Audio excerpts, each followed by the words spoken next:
అందరికీ వందనములు. ఈరోజు మరో దేవుని వాక్యంతో మీ ముందుకొస్తున్న మీ సత్యతమును.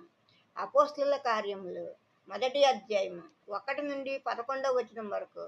ఓ దెయ్యపిల్ల, యేసు తాను ఏర్పరచుకున్న అపోస్తలులకు పరిశుద్ధాత్మ ద్వారా ఆజ్ఞాపించిన తరువాత ఆయన పరమునకు చేర్చుకొనబడిన దినము వరకు ఆయన చేయుటకును బోధించుటకును ఆరంభించిన వాటిని అన్నిటినీ గూర్చి నా మొదటి గ్రంథమును రచించుటిని.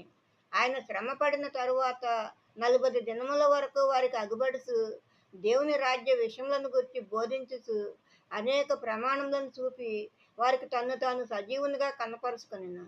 ఆయన వారిని కలుసుకొని ఇలాగ ఆజ్ఞాపించెను. మీరు యెరూషలేము నుండి వెళ్ళక నా వలన వినిన తండ్రి యొక్క వాగ్దానం కొరకు కనిపెట్టుడి. యోహాను నీళ్లతో బాప్తిస్మం ఇచ్చెను, కానీ కొద్ది దినములలోగా మీరు పరిశుద్ధాత్మలో బాప్తిస్మం పొందెదరనెను. కాబట్టి వారు కూడి వచ్చినప్పుడు, ప్రభువా, ఈ కాలమందు ఇశ్రాయేలునకు రాజ్యము మరలా అనుగ్రహించెదవా అని ఆయనను అడగగా, ఆయన కాలములను సమయములను తండ్రి తన స్వాధీనమందు ఉంచుకొని ఉన్నాడు. వాటిని తెలుసుకొనుట మీ పని కాదు. అయినను పరిశుద్ధాత్మ మీ మీదికి వచ్చినప్పుడు మీరు శక్తి నొందెదరు.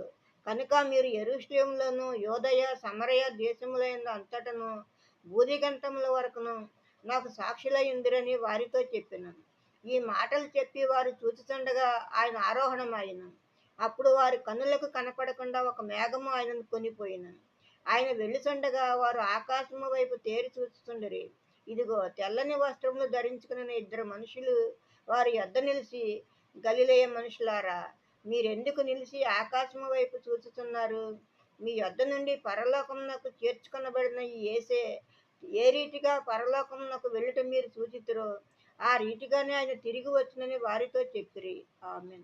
మరో దేవుని వాక్యంతో రేపు మీ ముందు ఉంటాను. అందరికీ శుభరాత్రి. మన ప్రభువును ప్రియరక్షకుడైన యేసుక్రీస్తు కృప, కాపుదల, రక్షణ, ఆశీర్వాదము మన అందరికీ ఇప్పుడు ఎప్పుడు సదాకాలము తోడై ఉండును గాక.